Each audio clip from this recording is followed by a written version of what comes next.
Hello, my friends. Welcome back to another story time. Tonight, I'm going to read to you a story called Lightning Bug Lantern. Now, I've actually never read this story before. I actually just got this book this past year from a friend of mine. And what's really cool is the lady who wrote this, her name is Andrea Scuda. And Andrea used to babysit me. And her mother was one of my teachers, which is pretty cool, right? So that shows you that anybody can be an author. Maybe one of you guys will be authors or one of your friends. And so how many of you have ever caught lightning bugs? I want you to think about that. And do you know what lightning bugs are? They come out in the summer. They're little bugs at night, and their tails, they light up. And I used to, when I was a child, and young like you, I'm old now and decrepit and can barely move, but I used to catch them in a jar and put a hole at the top of the jar so they could breathe, and then the jar would just light up and be so pretty. So let's read Lightning Bug Lantern.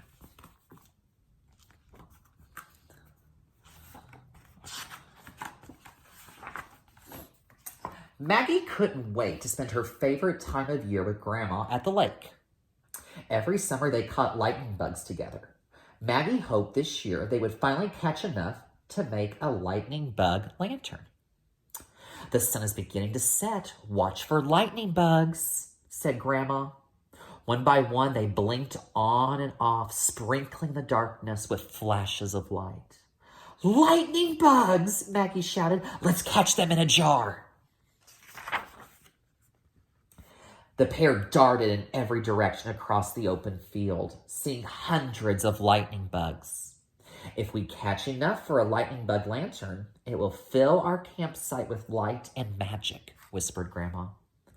As night fell, Maggie and her grandma caught as many as they could, but it wasn't enough to fill the jar. We'll try again tomorrow night, Grandma said. Then late the next morning, Maggie and Grandma went fishing.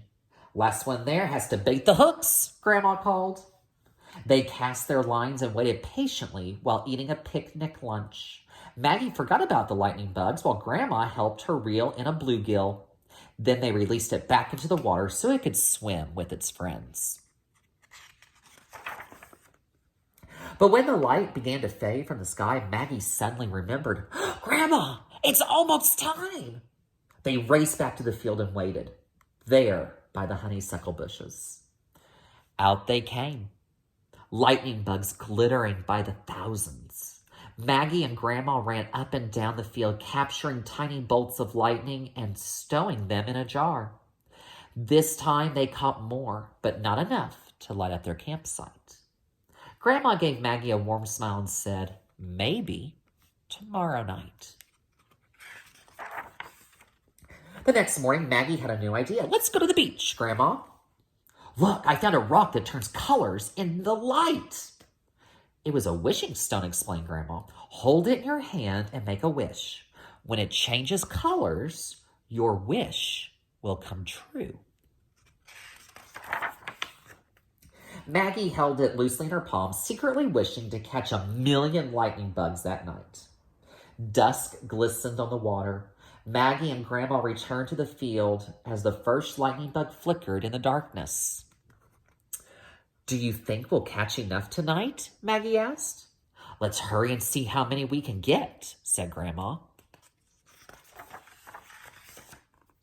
The purple twilight sky fell, and in spite of their eagerness, not many lightning bugs came out. They barely had enough to fill half a jar, and Maggie wondered if she would ever catch enough bugs to make a lantern. There's always next year's camping trip, offered Grandma. At daybreak, Maggie awoke to the patter of raindrops. Oh no, we'll never catch enough lightning bugs in this mess. Sadness crept inside her as she realized her camping trip would end without the magical light of a lightning bug lantern. Grandma hugged Maggie and said behind every storm cloud is a shining rainbow. Make the best of your day, and we'll see what happens tonight. Maggie and Grandma filled their day with board games and scavenger hunts inside the cozy camper. Grandma read Maggie her favorite books as they listened to the raindrops splish splashing outside. Gazing out the camper window, Maggie saw a young girl around her age standing under an umbrella at the next campsite over. She looked lonely jumping in puddles all by herself, thought Maggie. Grandma seemed to read her mind. Maybe we need help catching enough lightning bugs for our lantern. Maggie pulled on her rain boots and jacket and ran outside to introduce herself. Hi, I'm Maggie. I'm camping here with my grandma. What's your name? The girl shyly replied, My name's Amelia. When she learned of Maggie's plan to make a lightning bug lantern, Amelia's face lit up with excitement. That night, Maggie and her new friend Amelia dashed outside with Grandma to the field where millions of lightning bugs danced in the heavy summer air. One by one, they caught enough to fill the entire jar. Closing the lid tightly, Maggie explained, We did it! We made a lantern! The girls laughed and danced in circles, Maggie proudly clutching the magical jar of lightning bugs. Soon Amelia's grandma called out for her to come back as it was getting late. Same time tomorrow? Asked Maggie. Of course, exclaimed Amelia.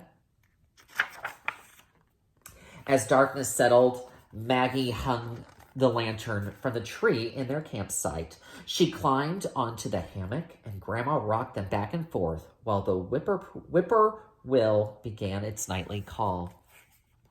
Sing the old whippoorwill song, Grandma. Gazing at her shining lantern, Maggie dozed off by the second round, dreaming of summertime, friendship, and lightning bug lanterns. And that, my friends, is Lightning Bug Lantern. So hopefully this summer you guys can go out and you can find yourself some lightning bugs and make a lightning bug lantern. Have a wonderful day, guys. Bye.